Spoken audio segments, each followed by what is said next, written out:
Estamos de volta com Talk Pretas, um Talk Pretas especial para o Dia da Consciência Negra. E agora, no segundo bloco, a gente vai usar a nossa roleta. Ela funciona assim: vocês vão girar e vai cair em algum dos termos. E vocês vão explicar o que vocês acham, ou o que vocês acham que significa o termo, ou se vocês já ouviram e qual foi o contexto que vocês ouviram. Pode ser? Então, quem vai girar primeiro? Maria, calma, vai. Gira. Gira a roleta ou gira a seta? A seta. Não foi. Caiu no preto. Vai. Serviço de preto. O que você acha que significa? Ou se você já ouviu e qual foi o contexto? E é engraçado, né? 2025 a gente ainda ouve isso. Às vezes eu tento levar para um lado mais leve, né? Porque as pessoas falam assim, serviço de preto. E as pessoas tendem a achar que serviço de preto é um serviço ruim, é um serviço mal feito, é um serviço, né, que acaba para baixo, né? E aí, só que na minha cabeça sempre teve um contexto diferente, serviço de preto, mesmo porque eu tive uma avó que ela era doméstica, mas eu nunca vi ninguém limpar uma casa como minha avó limpava, né? E um serviço tão impecável, que a mulher que ela trabalhou por mais de 25 anos, que viu os filhos nascer, quando a minha avó aposentou, ela, para arrumar outras empregadas domésticas, toda vez a minha avó tinha que ir lá para poder ensinar as outras ao serviço. Então, assim, o Brasil foi construído pela mão dos pretos, né? E até hoje eu falo, gente, a gente vê muitas invenções, né, que foram os pretos que fizeram. Então não faz sentido nenhum serviço de preto ser coligado a algo ruim, porque nós sempre estamos fazendo o melhor do melhor. Sim. Sempre entregamos melhor. Você vê que no esporte, em tudo que você vê um preto fazendo, o negócio é muito, muito bom. Sim. E muito difícil de alguém, né, repetir o mesmo. Sim. Então, para mim, serviço de preto quer dizer algo muito, muito bom, né, de ser feito. Eu, às vezes, né? Impecável. Às vezes eu brinco até no salão. Nossa, o cabelo ficou lindo, maravilhoso, perfeito. Preta, né, filha, que fez. Então, é serviço de preto. Então, eu levo muito mais para esse lado e eu acho que o contexto a ser pregado, né, nessa questão não condiz com que as pessoas pensam ou falam. Mesmo porque eu fui ensinada que preto tem que fazer sempre 10 vezes melhor para ser contratado, para ser aceito. Então, se tem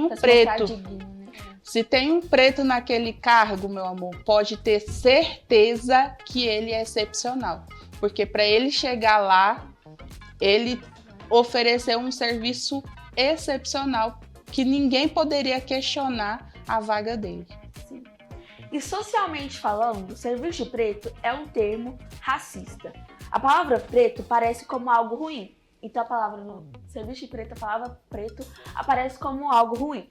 Dessa vez, representa uma tarefa mal feita, realizada de forma errada, em uma associação racista ao trabalho realizado pelos escravos. Em uma substituição que a gente pode usar para não falar mais serviço de preto, pode ser só um simples: a sua tarefa está mal feita, o seu serviço está mal feito, foi realizado de forma errada. Muito melhor e muito mais fácil do que você virar serviço de preto. Muito mais digno também, né? Muito mais digno. E agora, a Carrança. Sim. Maria, não foi. Tá. Feito nas coxas. Calma, deixa eu já falar. Feito nas coxas, dá pra ver na câmera. Meu. E aí, você já ouviu?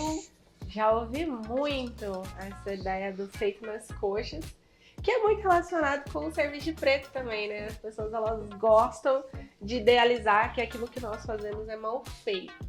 Então, o feito nas coxas está muito relacionado com aquela questão, na época dos escravizados, que eles faziam as telhas de barro na coxa, né? Então não tinha forma, como nós temos hoje. E aí, cada telha era feita numa coxa diferente. Então, quando eles montavam os telhados, e chovia, fazia água. Então, como fazia água, foi feito nas coxas, foi mal feito. E hoje a gente usa muito naquela ideia de foi feito muito rápido, foi feito de qualquer jeito. Sim. E o ruim disso, para além da gente sempre, da sociedade sempre construir a ideia do que o preto faz é ruim, também é o não reconhecimento do trabalho negro como um trabalho absurdamente cruel. Porque você pensa, moldar barro nas suas coxas o dia inteiro, pra depois pra colocar pra assar, esquentar ali aquele processo que é um processo químico, não deixa de ser. Então, a ideia de você ver o negro tanto como um produto, um objeto, e ainda um produto ruim, né? Fábrica, né? Uma fábrica mal feita. Isso é absurdamente cruel. Sim. E as pessoas, elas não têm consciência, né? Quando elas falam, você fez esse serviço na coxa. Ela não tem consciência do quão cruel é esse processo. Sim. Então, assim, eu escuto ainda até hoje. Tem muitas coisas que eu falo, gente, não faz sentido. Por que a pessoa tá falando isso? Mas a gente escuta porque as pessoas, elas não sabem nem o que significa, né? Tem gente que trabalhou tão pouco na vida que ela não tem consciência do que é trabalhar até a exaustão, do que é trabalhar até você faltar ar, sabe? E as pessoas negras, elas estão muito acostumadas a trabalhar até a exaustão, até hoje, como a Karina falou, né? A gente foi ensinado que precisa ser 10 vezes melhor, que você precisa fazer tudo impecável. As pessoas negras têm muita ansiedade, se fala pouco sobre saúde mental para as pessoas negras, mas existe um processo de adoecimento social que está muito vinculado ao excesso. Você tem que fazer tão bem, você tem que fazer tão bem feito. Se qualquer coisa dá errado e for um trabalho em equipe, a culpa sempre vai recair sobre a pessoa negra. Tanto é que Isso é esses sufocante. dias eu saí com uma amiga minha e ela é branca e ela tava falando que o trabalho dela é muito difícil, que ela tava pra ter um burnout. E eu tipo assim, burnout é problema psicológico de gente branca. Você vê uma pessoa preta trabalhando das 9 às 9, você vai falar que tá com burnout. É porque ela tá cheia de mimimi, é porque ela não fez o suficiente pra estar em um trabalho que ela pode escolher a hora que ela entra e a hora que ela sai. Você vê uma pessoa preta falando que ela tá cansada ou que ela vai largar o trabalho dela por N motivos, é porque... não, calma aí também. Tipo assim, como que você tá com preguiça de trabalhar? Tipo assim, você, preta... Como que você não dá conta, pobre, tá com preguiça de trabalhar? Não entendi. Tipo isso, né? E assim, o termo feito nas coxas, socialmente, vem da origem popular, como você falou, que deu-se na época da escravidão brasileira, onde as telhas eram feitas de argila moldada nas coxas dos escravizados. E uma substituição simples, igual o serviço de preto, mal feito, feito rápido, feito errado. Você fez errado. Você fez rápido demais, ficou ruim. Não precisa falar feito nas coxas. Vamos mais uma rodada? Só pra... Deixa eu girar, vai. Humor negro. Isso é péssimo, né? Porque pra mim não tinha... Humor é humor, né? Humor é humor. Porque ditar humor negro, humor branco, não existe humor branco.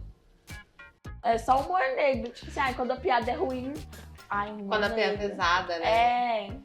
Eu acho que é, mais uma vez, uma necessidade social de vincular tudo que é ruim às pessoas negras.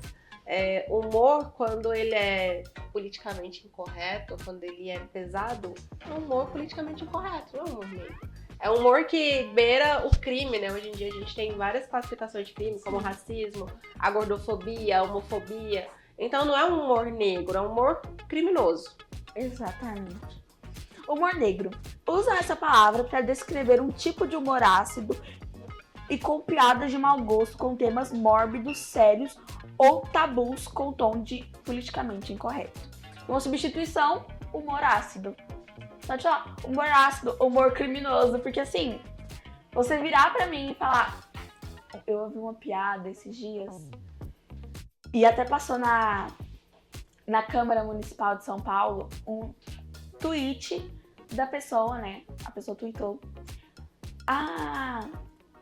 Se eu jogar uma pessoa preta ou um judeu de um prédio, qual que cai primeiro? E a pessoa teve coragem de escrever isso e publicar. Aí, sabe qual que era a resposta? A pessoa preta, porque a corrente é mais pesada do que as cinzas.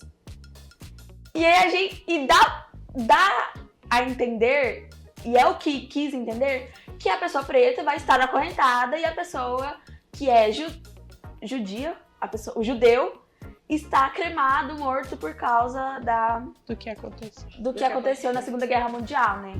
E aí você pensa assim, como que isso é engraçado? Eu já parto do princípio que a partir do momento que você quer fazer algo ou falar de alguém e esse algo está relacionado à estética dessa pessoa, já não é engraçado. Eu ensino muito meus filhos sobre isso. A gente não fala da estética do outro. Se o outro não riu, não foi engraçado, não teve graça.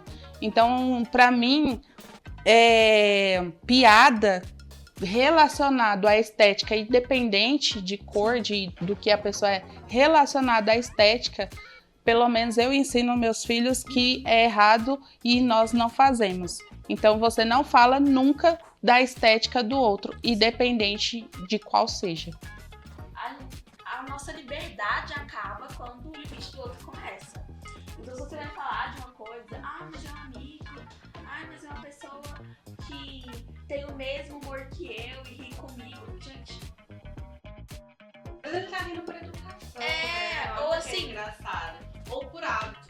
É como a gente disse, né? Todas essas palavras que estão aí no quadro são palavras muito comuns na nossa sociedade. Então a gente naturalizou a violência. E tipo assim, nós naturalizamos todos os tipos de violência. Contra pessoas negras, quanto questão de identidade, seja judia, seja cigano. Nós naturalizamos a violência contra a mulher, contra a criança. Então, se a gente para pensar, muito dessas brincadeiras são, na verdade, naturalização de uma violência, de uma perversidade que não tem necessidade. Sim. Então, não é porque você é proibido de fazer só porque você é proibido. Antes da proibição, você precisa pensar, é necessário? O que eu ganho com isso? O que eu tô construindo com isso? Geralmente, nada. E geralmente essas piadas são frutos de baixa estima também. Então eu falo, gente, vai cuidar do seu eu, vai fazer terapia, vai buscar uma evolução, seja ela espiritual, seja ela mental, pra você não precisar ficar o tempo todo diminuindo o outro pra se sentir bem consigo mesmo. Sim. E assim, eu assisti o filme A Substância, e nesse filme aparece uma cena em que a menina tá... Enfim, assistam, mas a menina tava entrando pra participar de um show. E aí chega o empresário dela com um monte de homens brancos, velhos. E ela tá assim, com um vestido normal. Mas ela é muito bonita. E a Substância fala sobre isso, né? Sobre essa pressão estética. E aí os homens brancos, são muitos. E chega a ser esquisito o jeito que eles olham. E eles olham assim de uma maneira perversa. E aí, um dos comentários de outro homem branco nas redes sociais sobre esse filme foi: estereotiparam todos os homens, como se todos fossem iguais. Como se todos os homens brancos ricos que usam terno fossem desse jeito, mas não é.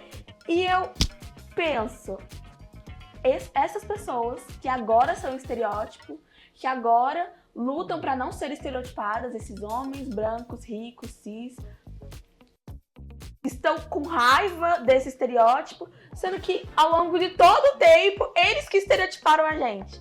Eles que estereotiparam as mulheres, eles que estereotiparam os negros, eles que estereotiparam os idosos, as crianças. Estão reclamando disso, mas também não estão fazendo nada para mudar o que eles criaram, mas a gente não... E querem mudar o que teoricamente a gente criou, que foi esse estereótipo.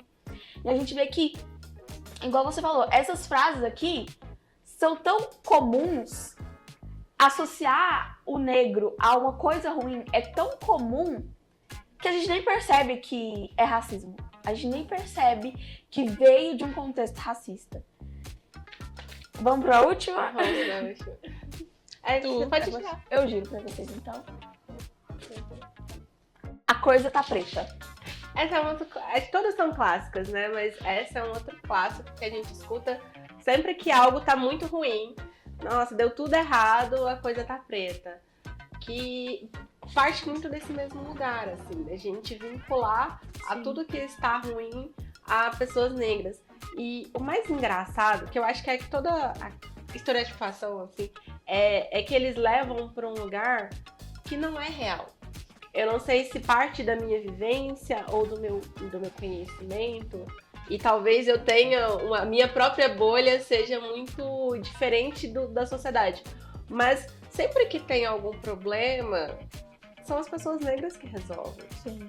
Sempre que há alguma coisa, tipo, você precisa de um trabalho muito bem feito, ou geralmente se você vai contratar, seja qual for o prestador de serviço que for, na maioria das vezes esse prestador de serviço ele é negro. Sim. Então, assim, a gente tem uma sociedade que foi criada nos braços das pessoas negras. Tudo que a gente existe hoje, desde cultura até a parte mesmo científica, física, braçal, do trabalho braçal ao intelectual, do trabalho artístico à prestação de serviço, a gente está cercado de pessoas negras extraordinárias. A história do Brasil é repleta de pessoas negras muito acima da média. Porque, tipo assim, tem as pessoas comuns? Tem. Mas tem as pessoas que fazem coisas que mudaram a realidade, mudaram a forma como nós vivemos hoje. Então eu fico muito chocada da gente ter tantas frases que relacionam a coisas ruins, coisas mal feitas, sendo feitas por pessoas negras, a partir de uma sociedade onde tudo que a gente faz, ou compra, ou tem, vem de alguma pessoa negra. Sim. Então, a ironia que eu falo que é o que sustenta o racismo no nosso país é a enganação e a mentira. Com certeza. Então se criou uma narrativa falsa de uma sociedade que não é a que você vai ver ali fora quando você sai nos dias a dia na rua. Então se criou uma narrativa onde tudo que nós fazemos é ruim, onde nós somos menos inteligentes, onde nós somos menos capazes. Só que essa mesma sociedade se alimenta de tudo que nós fazemos, pensamos, criamos. Não dá pra pensar música no Brasil sem pensar música preta. Não dá pra pensar artesanato no Brasil ou arte no Brasil sem pensar em artistas negros. Não dá pra pensar esporte no Brasil sem pensar em atletas negros. Não existe, eu acho que nada na nossa sociedade que não venha repleto de pessoas extraordinárias e pretas. Então, a ironia é que o racismo é algo tão presente na nossa sociedade, tão fixo enquanto estrutura, e ao mesmo tempo tão falso, tão mentiroso, tão desonesto. E quando a gente para pra pensar, a gente fala, não faz sentido nenhum que a gente tá vivendo. Comprar a ideia, né? É uma coisa constante. Veio uma pessoa, disse que era, e todo mundo comprou a ideia da mentira dele. Simples assim. Exatamente.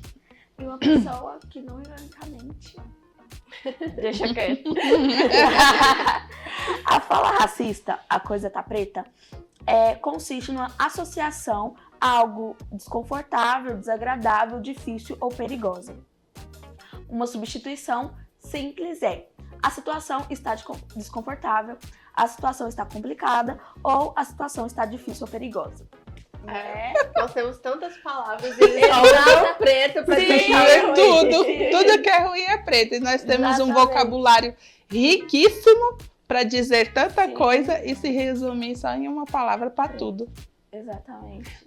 Igual, gente, a minha reparação histórica constante é eu chegar assim um domingo à noite, virar pra minha mãe e falar: amanhã é dia de branco. É isso que eu faço todos os dias e isso me resume como pessoa. Mas você tá sendo racista reverso. Entendi então, amiga, então tá tudo bem. Mas eu chego assim, segunda-feira ou um dia ruim, eu vou falar: nossa, hoje é dia de branco, né? Hoje foi difícil. Porque a gente tá tentando reparar as coisas, né? E pra vocês, o que significa ser mulher negra e ocupar um espaço de liderança? Desafio, né? É um grande desafio estar no lugar de liderança. Eu acho que ser mulher num espaço de liderança já nos exige muito. tanto pela dupla, tripla jornada que nós fazemos, pelo excesso de responsabilidade que nós temos, mas também pela visão que a sociedade criou, que a mulher boa é a mulher quieta, calada, submissa, introvertida, que não ocupa espaço, né? A mulher que não aparece é a mulher digna.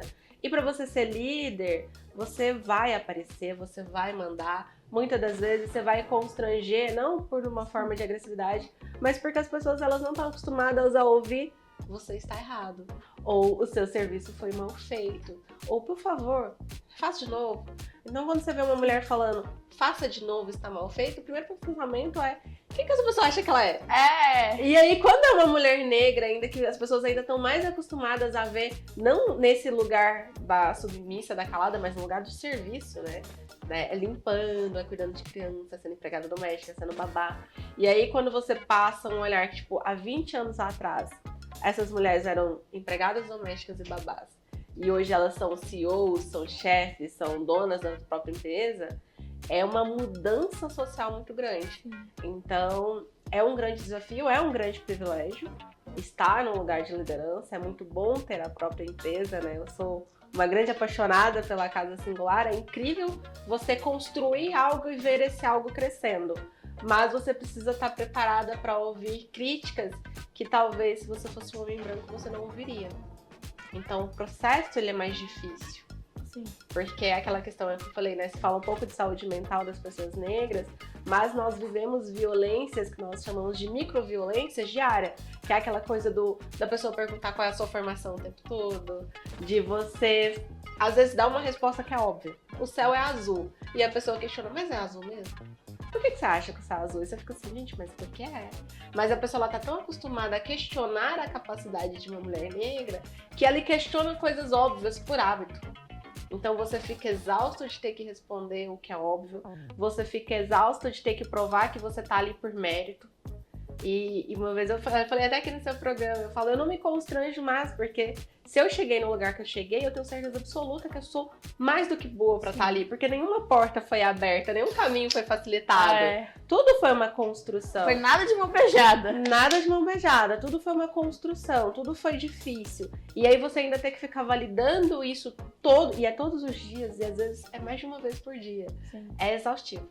Mas se a gente não tiver mulheres na liderança, se nós não tivermos mulheres negras no topo, a gente nunca vai conseguir mudar essa visão. Então, por mais exaustivo que seja, ainda é necessário. E a jornada é árdua. Porque eu lembro quando a mulher negra, até a questão de crédito, né? Hoje, quando eu vejo alguma cliente branca falando, eu vou abrir um negócio, parece tão fácil. Parece que as coisas assim, ela falou, ela teve a ideia, veio a fada madrinha e já construiu. Por quê? Porque sempre tem alguém por trás. Sempre tem essa mulher que empreende e ela é branca, ela sempre tem o pai, a mãe ou o tio que tem dinheiro, o banco abre para ela, tô com a ideia, vem aqui. Eu lembro que quando foi para eu abrir meu primeiro salão, eu não tive banco. Não tive ninguém para me ajudar e eu tinha só um carro e esse é meu sonho, eu tenho que fazer ele acontecer e eu vou ter que fazer por mim mesmo. Então eu troquei o carro num salão, que foi meu primeiro salão. Então assim, mesmo você às vezes ali construindo e aí você tem que comprar uma coisa por vez, porque é fazendo, vendendo e construindo, né? Você não chega com tudo ali já, como eu vejo a maioria das pessoas, como eu tenho muitas pessoas em volta que têm condições, então eu não vejo acontecer para nós essa mesma história, né? Você vai casar, a estrutura é completamente diferente. Eu vejo desde as minhas amigas, elas casaram já estruturada, porque o pai já tinha estrutura, e aí elas vêm seguindo aquela estrutura, né? Os pais têm a casa ou apartamento, então ela nunca precisou mudar daquele lugar. Ela nunca passou por dificuldades extremas. E aí, sempre estudou nas melhores escolas, ou sempre talvez, assim, fez. Até tenha passado por dificuldades, até tenha nascido em um lar pobre, mas quando ela vai para esse lugar, as oportunidades e o que ela escuta são coisas completamente diferentes. São coisas completamente diferentes. O que mulheres pretas escutam. É que elas não estão tão expostas a microviolências, né? Que é essa coisa da dúvida o tempo todo. Então, quando a pessoa ela vem, mesmo de lares pobres, e ela arruma ali o primeiro emprego, ela vai ter chance de crescer, ela vai ter chance de... Ela não vai ser o questionado o tempo todo. O que você tá fazendo aqui? Por que você está aqui? Então, a vivência, ela é diferente. Eu acho que a única alegria que eu tenho em relação a isso é saber que nós estamos criando estrutura para a próxima geração. A gente não teve esse privilégio de ter, né, de tudo que a gente falou, da escravidão, de todo um processo que criou uma sociedade muito desigual. Hoje a gente está conseguindo devagar a equiparar um pouco melhor essa regra. Então os nossos vão ter menos dificuldade, os filhos dos nossos menos. Então a gente está num processo de construção. Hoje parece tudo ainda muito difícil, muito nebuloso, mas é importante ter essa esperança de que eu cheguei aqui porque eu tive os meus avós e a minha filha vai chegar mais longe porque ela tem a minha, e essa construção ela vai passando. E ter consciência, né, de onde você saiu e para onde você está indo. Então, quando eu vejo que as dificuldades que eu tive até para estudar, para entrar, enquanto minhas amigas na faculdade só estudavam porque os pais bancavam para estudar, eu trabalhava e estudava, né? Eu ainda trabalhava de doméstico o dia inteirinho para fazer a faculdade, porque o trabalho que eu arrumei era próximo, então para não ter que pegar ônibus, foi o trabalho que eu arrumei. Então você vê que uma desigualdade. Aí o povo, tudo é meritocracia. Aonde? Porque eu não tive as mesmas oportunidades que as minhas amigas tiveram, né? E mesmo assim cheguei, né, ao fim, formando, fazendo outras, mas você vê sempre que a sua jornada sempre parece que tem pedras maiores do que a jornada dos outros. E o papo tá bom, mas a gente vai acabar nosso programa por aqui. Queria que vocês deixassem as redes sociais de vocês. Claro. Bom, Ana Carolina Vidal, você me encontra nas redes sociais pelo @Casa Singular Oficial ou pelo @AquioLá. E eu, Karina Vidal, você vai encontrar @Karina Vidal com 2A e 2L. Foi muito bom receber vocês, o papo de hoje com o tema no Dia da Consciência Negra, falando do livro, vendo os nossos termos na roleta. Foi muito bom mesmo esse papo, vocês são pessoas inspiradoras, que chegaram e passaram por dificuldades, mas chegaram aonde estão hoje, né?